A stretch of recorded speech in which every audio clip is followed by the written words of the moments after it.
Barstool Rugby fans, how are we doing? Dylan Saucedo back here for Man of the Match Wednesday, but this week we're going to change it up a little bit and get Mack Mason, the MLR's leading point scorer for the season, on today. Super excited to talk to him today a little bit about the Seawolves season, as well as his own personal rugby career, and then himself as well. So again, super excited to get those on today. A little bit about their last match. The Seawolves are coming off a tough loss in Dallas against the Jackals. This was a great match with lots of kicking, big set pieces, and of course a few big hits to go along with it. After the weekend, the Seawolves are sitting at second in the West behind the Sabercats, and then the Jackals moved ahead of the Legion, sitting in third place now, and then the Legion holding that last playoff bid for the West here. So again, super excited to have Mack on today. We're going to go ahead and invite him now, and then we'll go ahead and get started with the interview. Man of the match this week are going to be Dan Creel, number 7, respectively. So already had those two guys on, and going to go ahead and get another player on here and talk to Mack a little bit about his playing career and then the Seawolves season as well. So again, super excited to have those on today, and then going to go ahead and start with that when we get on here. So thanks for joining. Great to see you guys on today. We're going to go ahead and get started here in just a second. I'm going to go ahead and invite them one more time here. Make sure we're good to go.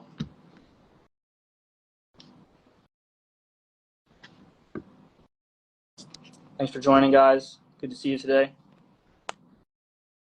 Waiting here, should be good to go here in the next few seconds. So.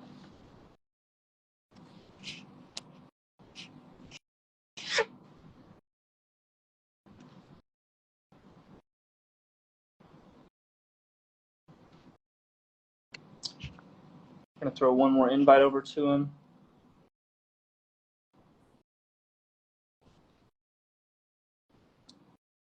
Again, guys, thanks for joining today. Super excited to get these started, and we'll go ahead and start that here in a second.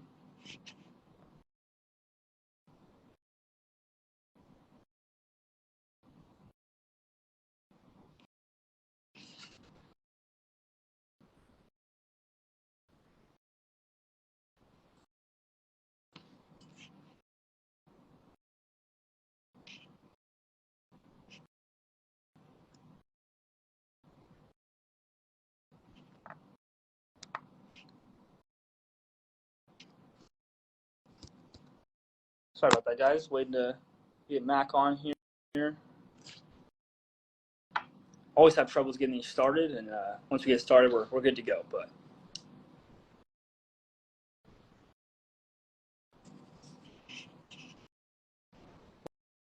looks like they're unable to join for some reason. Let me go throw one more here.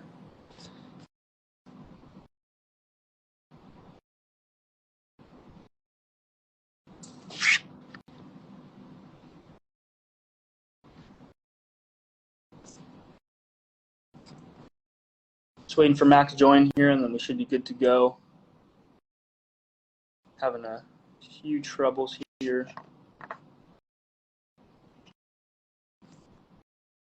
Should be getting there shortly.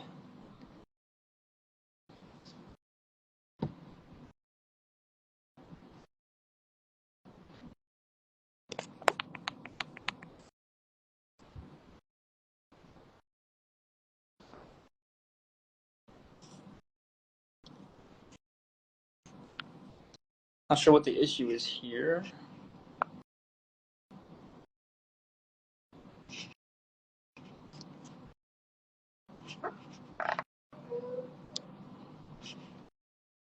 Gonna have to wait a few seconds here, getting the difficulties figured out.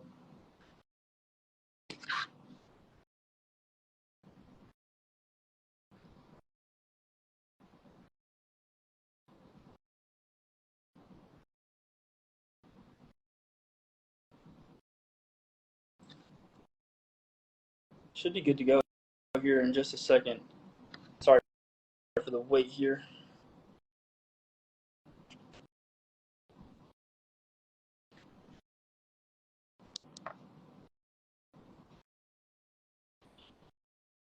I'm going to throw another invite here. It's always some trouble when we try and get started, but once we get started again, we get rolling. So.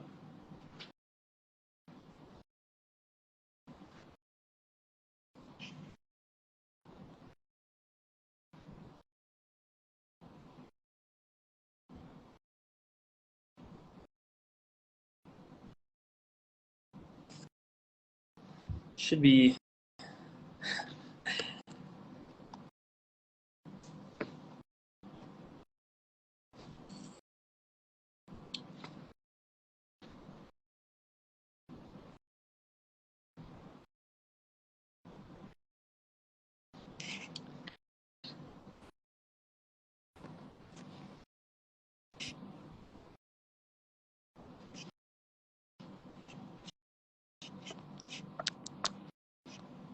Just waiting to get started here, and then we'll go ahead and get rolling.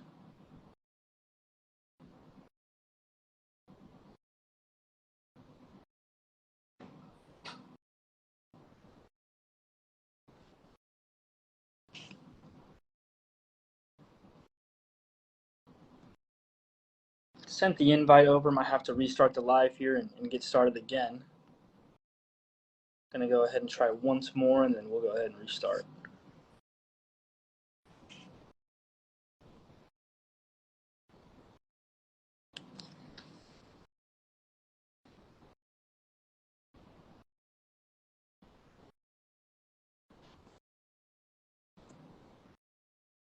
Here we go. Should be good to join now. Here we go. Good. Mac, how are you doing Good, today? thanks, mate. Yourself. Sorry about that. No worries, no worries. That's on my part. We'll get that figured out next week. But great to have you on today. Doing well myself, so great to see you, and thanks for coming and spending your time on. Just tell your fans a little bit about kind of what we're doing here today. My name is Dylan Saucedo. I play rugby at the University of Utah. Scrum half up there, so fellow rugger myself. And then intro to the interviews a little bit. Barstool Rugby, we've been doing these for about a year now with your team this season. So super excited to do those and basically kind of getting a look at you as a player and then obviously the organization and kind of the season, how that's working out for you guys as well.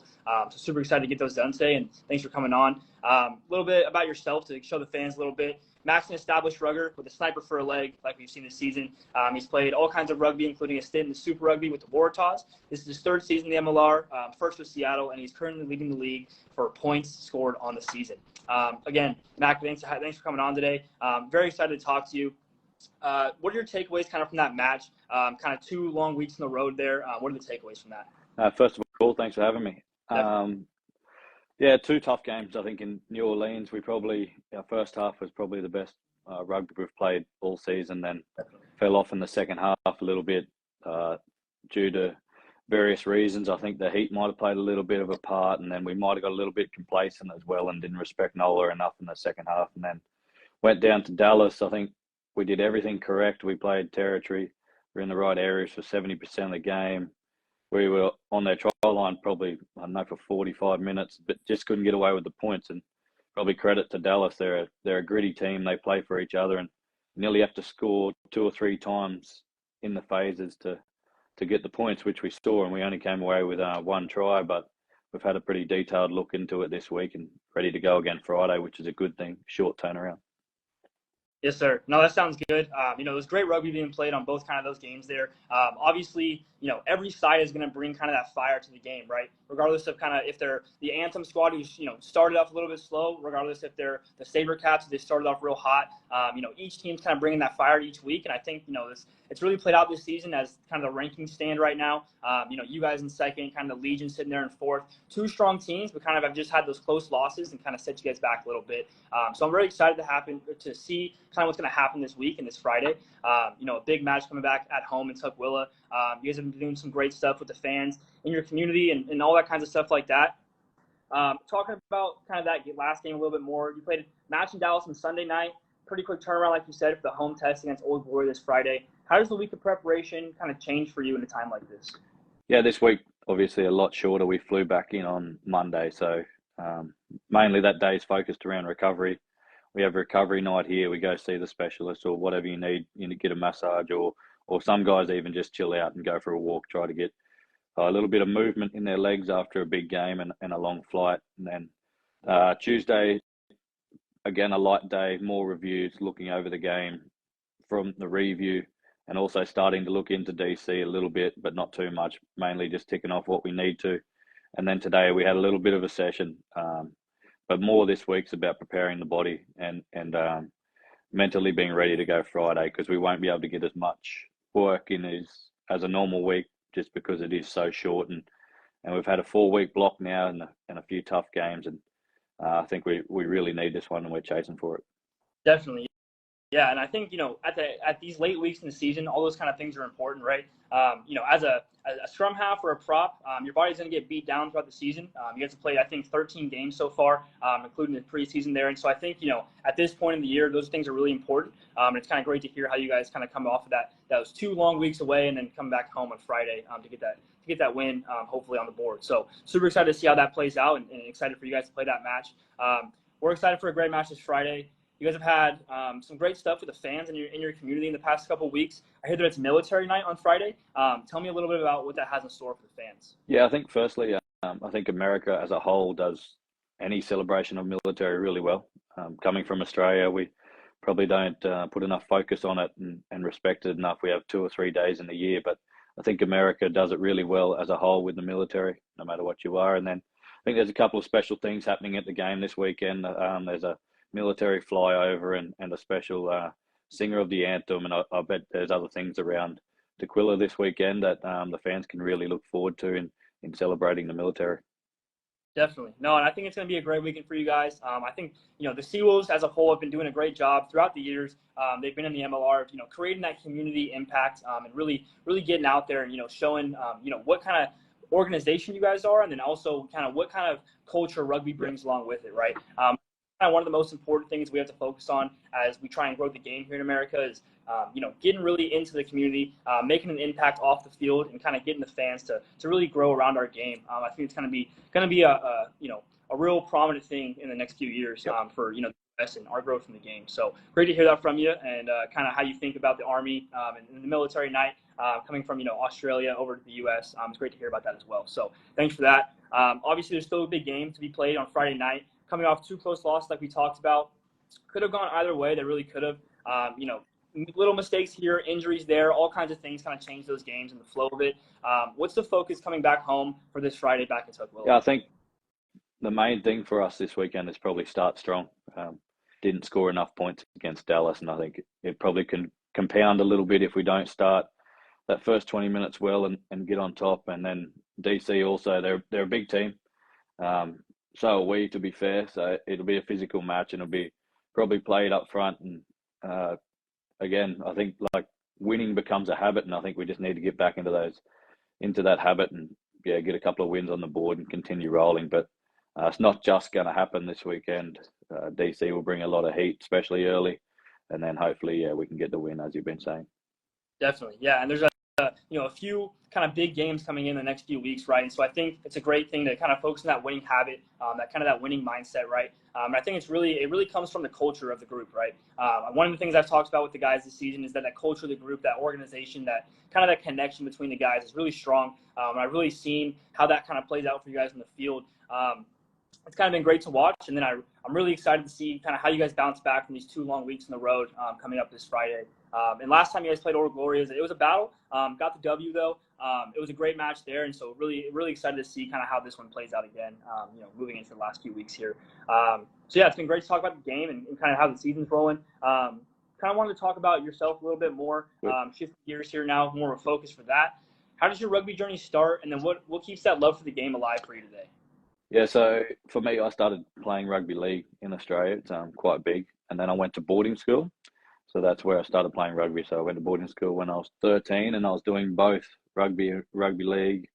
On Saturday, I'd play rugby union, and then Sunday, I'd play rugby league.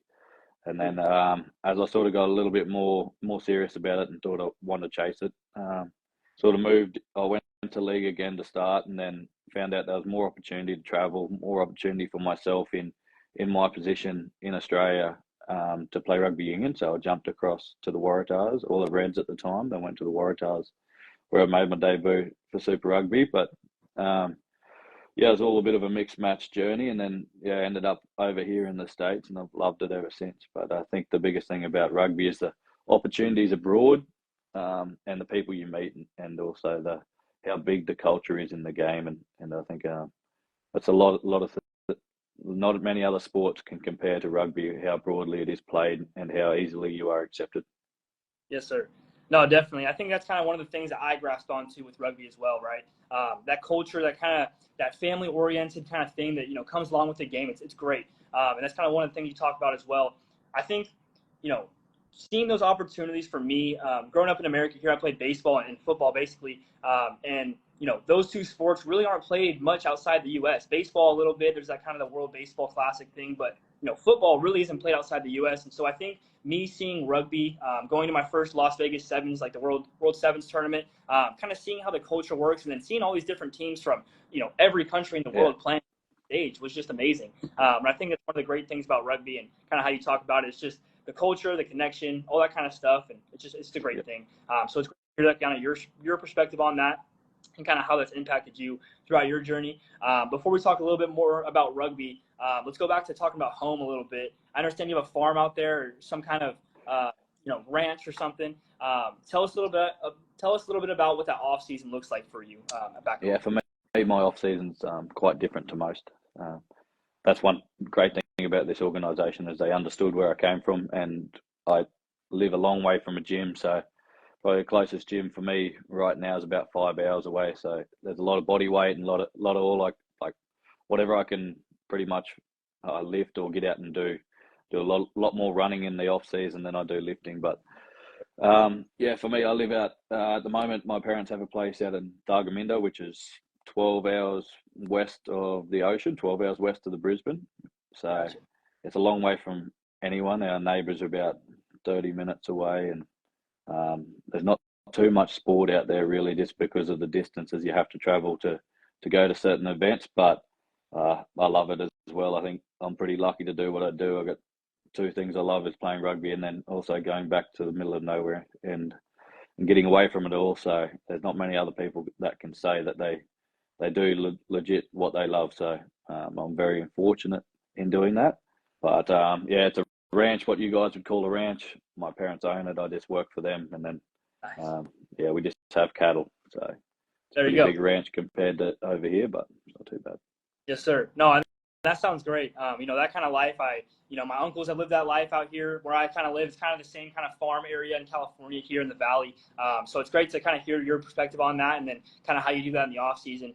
One thing I wanted to ask was, does that play into your strength kind of growing up playing rugby, being on the farm, lifting, kind of those kind of things?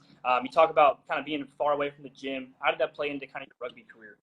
Yeah, it's a tough one because I think you have to go out of your comfort zone to get sighted. But I think the work ethic that's instilled in you early, like being on a farm or a ranch or wherever you grow up, I think really ends up paying dividends, because there's a lot of people that have more talent but don't have the work ethic to go through with it. So I think that's one thing that really gets instilled into you at an early age, and then loyalty, work ethic, and respect.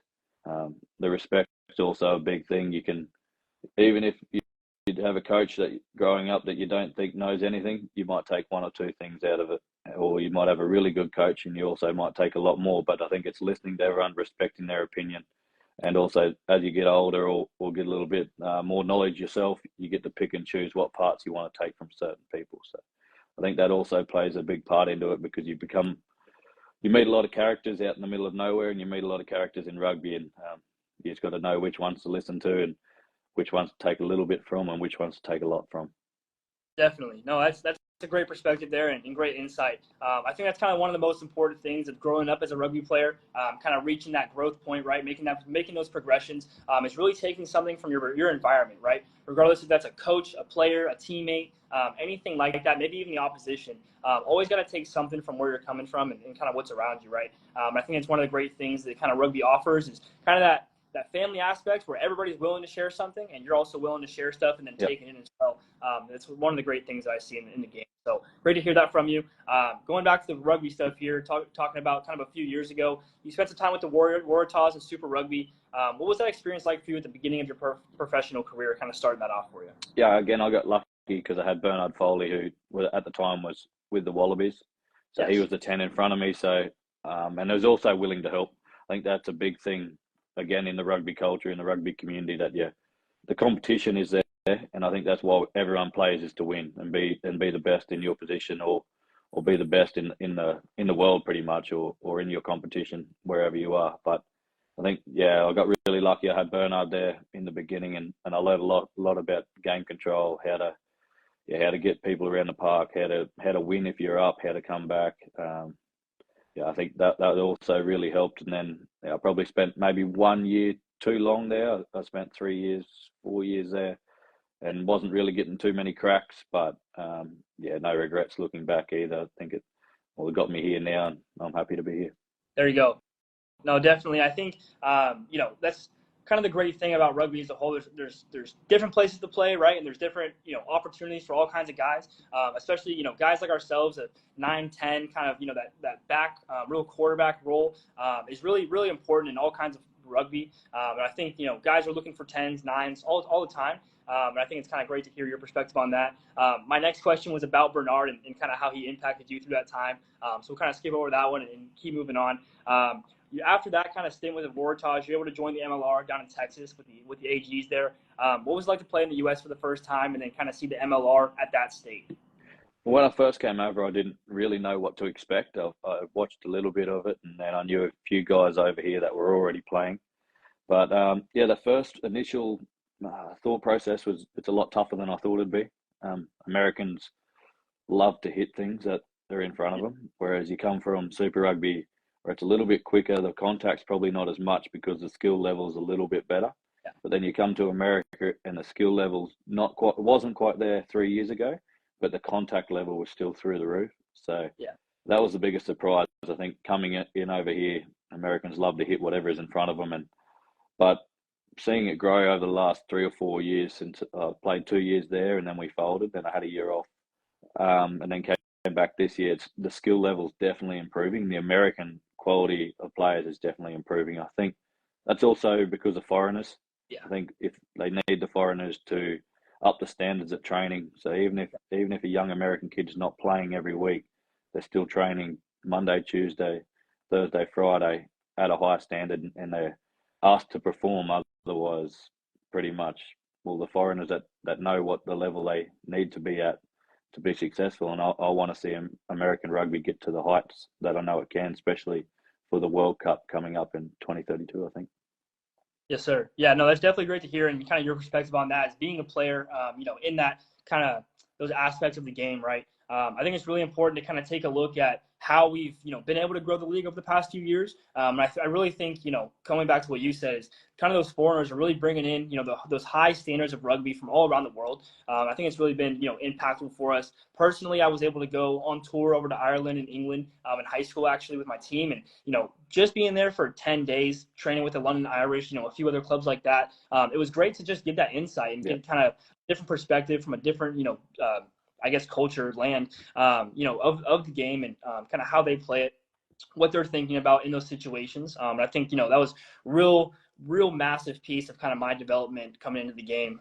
It was kind of going over there and just seeing a different perspective of it. So great you and kind of how you play into that team there. You're able to find a spot in the Seawolves this year with Mooneyham actually coming over from Austin with you as well. What changes were you able to see in the league and kind of its growth over the past few years? You kind of talked about that a little bit, but what in the level of play now? Yeah, I think the level of play is definitely improved.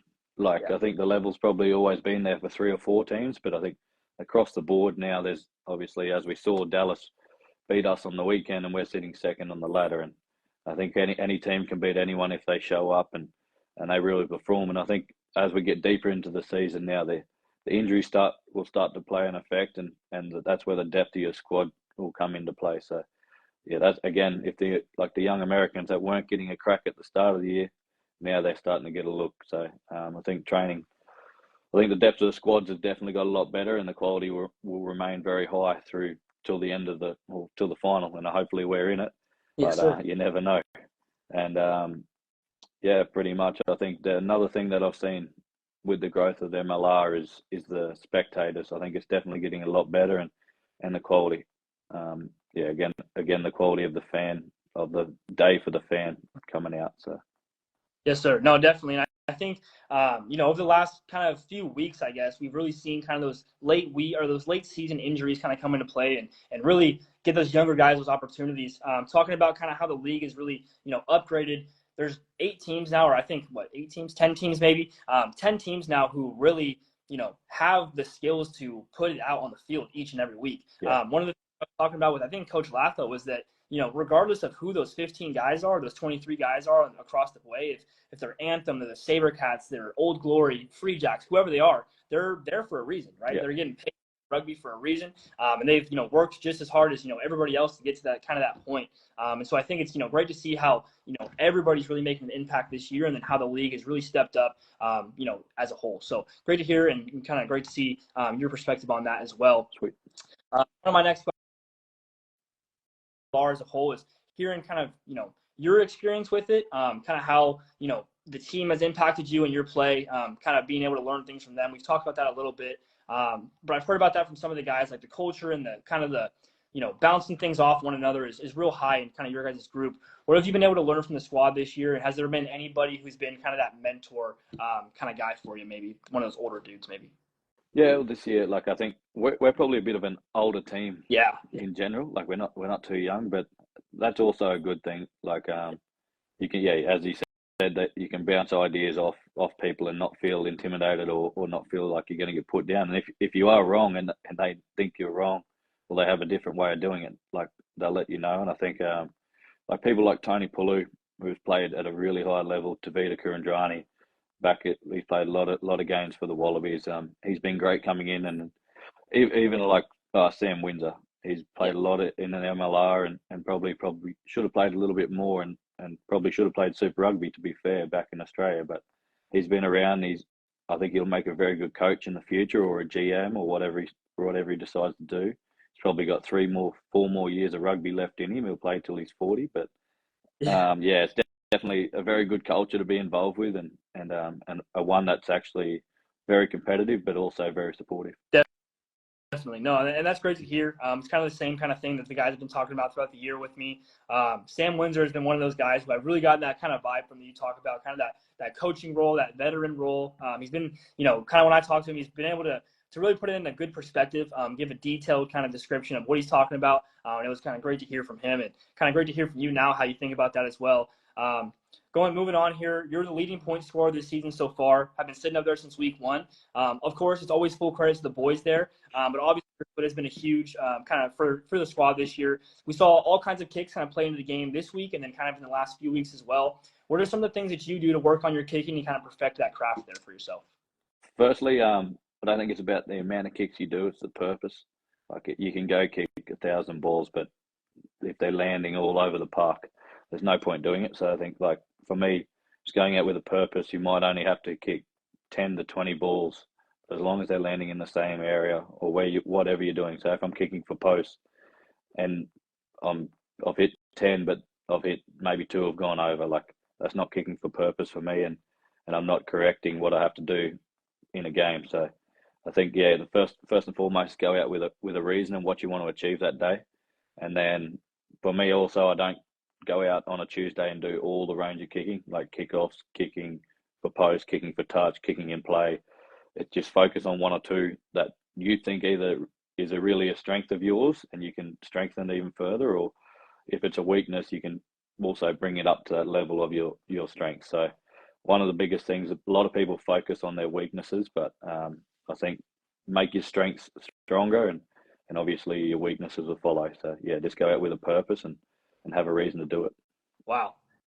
That's great stuff. That's kind of, I've heard that from a few different guys, and kind of focusing on those one, kind of if you're going out for a day, kind of focusing on 1 or 2 kicks, right?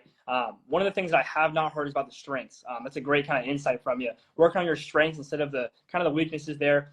Sounds like a great idea, honestly.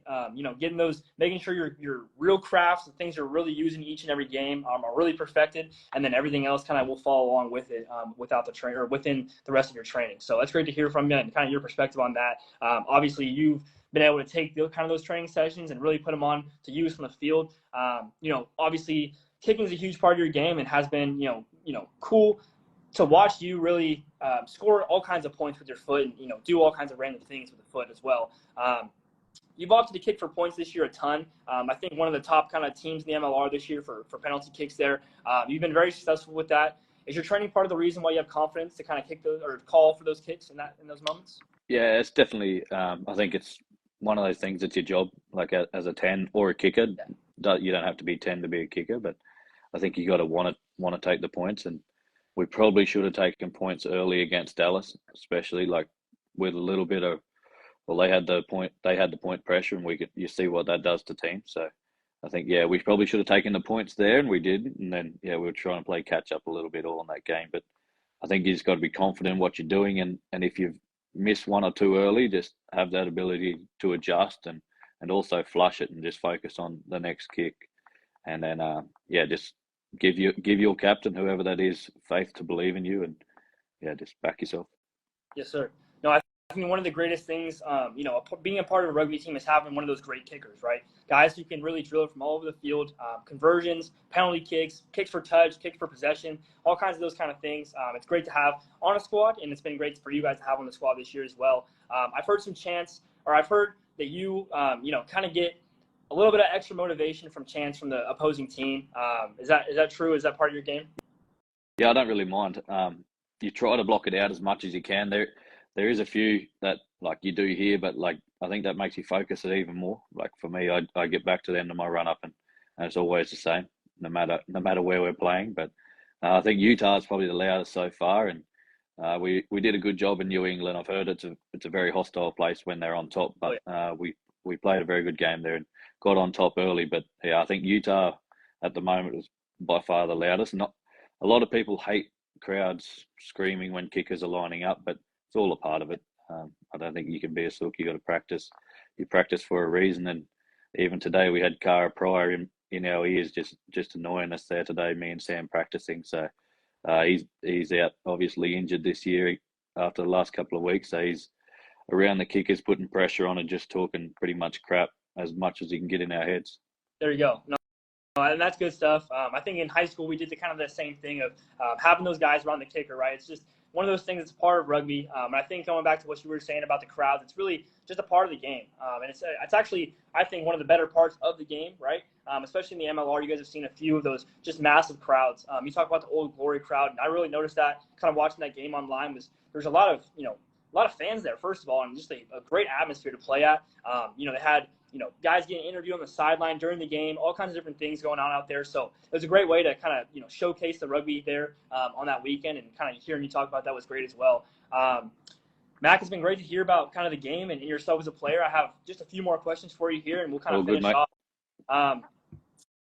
These are some of your habits here. I want to know, what are your game day eats? What do you eat on game day? For me, I don't eat breakfast.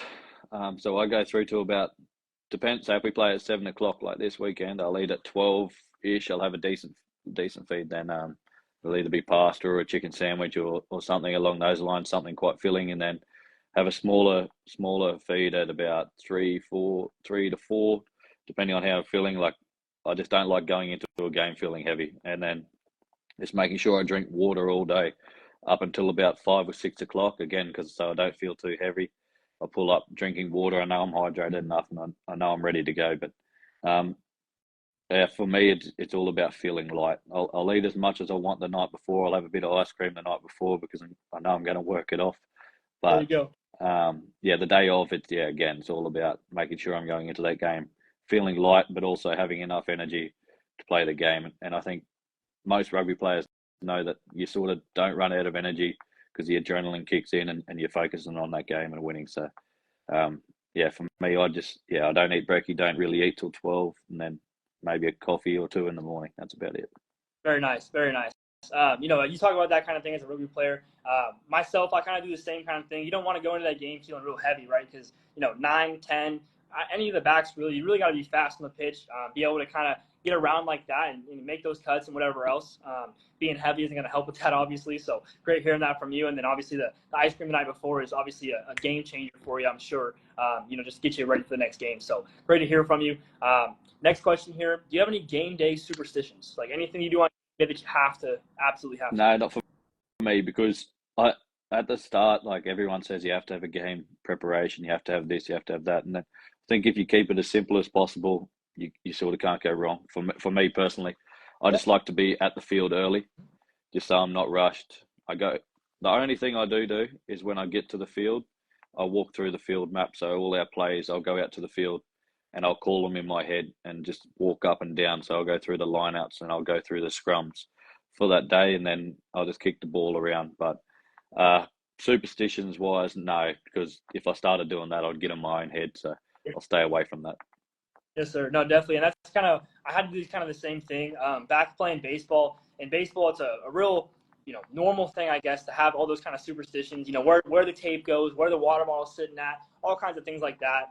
What kind of socks you're wearing that day, I guess, to kind of hear that from you, kind of going through the game, kind of the zones of the field, and talking about, really, really visualizing what the game's going to look like for you, and then kind of what you're trying to do to, reach the goals that you want to in that match. So it's great to hear that from you. Next question here. What is your favorite winning moment that you've had in rugby so far? Bit of a random one. Probably in Austin, we played a game. So my granddad passed away the Friday before the game on a Saturday, and we were playing.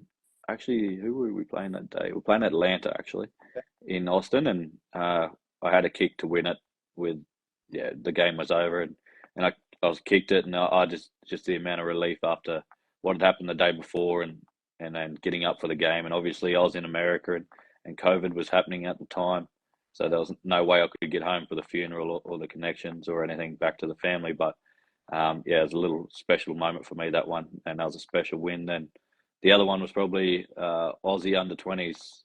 Again, same thing. Buzzer was gone against New Zealand under-20s, and the first time we beat them on home soil. So that was also a special one early in the career. Definitely. No, those are two sweet moments right there. Great to hear kind of how you kind of got to those moments and then kind of reliving those now. Great to hear that from you as well. So next question here. What is your Bronco time? All best Bronco time. All-time best. Yeah. I ran a 4:36, 38 when I was at the Waratahs, but I was a whippet. I was only 18 and very light. No, 19 and just out of pretty much, I was very light, very fit. Had no real weight on me at the time, but this year I've ran a 4:50, which isn't too bad, and that was early in the preseason, but I haven't run one since, which I've been lucky because I don't really like doing Broncos too much. I don't think any rugby player looks forward to doing a Bronco because if you're no good at it, then you're doing a lot more fitness or a lot more extras. But yeah, I'm not too bad. And I try to rely on my fitness a bit because I'm not the quickest, and I try to play the game at my speed a little bit. That's fun. No, definitely. I think all rugby players, like you said, we hate doing the Bronco. Honestly, conditioning probably in general, just one of the least favorite things I would say about rugby. Even though there is so many great parts about the game, that's probably the only one that really, really makes me not want to do the Bronco, right? 4:50 is a phenomenal time, and 4:36 is even better, I would say. Probably one of the most elite times you could get is 4:36. As a 9 and a 10, those, I feel like coaches are really harping on us, especially to kind of get those Bronco times as high or as low as possible, and really, really get into that conditioning and really make it one of our things. So great to hear that from you and kind of your perspective on that. I think, like I said, it matches across the board as to how much we love the Broncos. So it's great to hear from you. Next question here. Who is your favorite player to watch outside of your squad in the MLR? I'd have to say McLean Jones. He's playing over at Chicago at the moment. He's playing 7. He's just all-round good guy, but also a very good footballer. And I think Chicago will put a little bit pressure on the Free Jacks and maybe even New Orleans over in that side of the conference. And he's been playing quite well the last few weeks and scoring a couple of tries, but also very, very good in defense. So he'd have to be the one. Definitely. No, I think he's been playing some great ball. And, I think on the stat sheet, he's actually one of the higher tackle leaders this season in the MLR as well. So it's kind of great to see him playing that game. And the Hounds have, been playing some great rugby this year as well. So that's been, great to see as well. Mack, this is going to be our last question here. I appreciate your time. No, you're good. It's been a great time talking about rugby here. To finish off here, what advice do you have for the younger guys still waiting to get those kind of high-level opportunities on the pitch? I'd say for Americans that don't know much about rugby and are coming from a sport like baseball or something, I'd just say give it a go. Again, I think the culture's a big thing that wins people over into rugby. Even if you don't want to be professional, you can still play at a club level and probably have a better time than you would in most other sports around the world. But if you're a young guy trying to get to the high level, I think is as I said, take little bits from each coach, but also, work on your strengths. And you got to there for a reason if you're already in the program, and believe in your strengths and also strengthen them as you go, but also work on your weaknesses and continue to get better. And then probably back yourself, because a lot of times talent doesn't get everyone all the way. I think hard work really gets you there. And I really do believe that. Growing up, there was a lot more people talented than me, but I was willing to do the work and do the extras. And there's a lot of people don't see that happens in the early days to get you here right now. So, just keep believing in yourself. Yes, sir. Mac, it's been great to have you on today. It's some great insight there from you. Go out with purpose, back yourself, do the little things, work on your strengths, all those kind of stuff, and you'll get on your way. Again, been great to have you on today. Thanks for your time, and go see. Thank you very much. Thanks for having me, and thanks for everything you're doing for American rugby. Yes, sir. Thank you very much, and we'll go ahead and keep doing it. So, cheers, mate. Sir. Best of luck tomorrow. Cheers. Bye. Sir. Alrighty, guys. Great interview there with Mack Mason of the Seattle Seawolves, number 10, actually the MLR's leading point scorer for the season so far. So great talking to him and great getting that insight there. Watch the whole interview. We're going to be posting it here in a couple minutes on the Barstool Rugby page. Again, thanks you guys for joining today and, spending some time with us here, talking some rugby at lunchtime here on, I guess it's almost dinner time, but on a Wednesday here in California. So again, thanks for joining us, and we'll see you guys next week.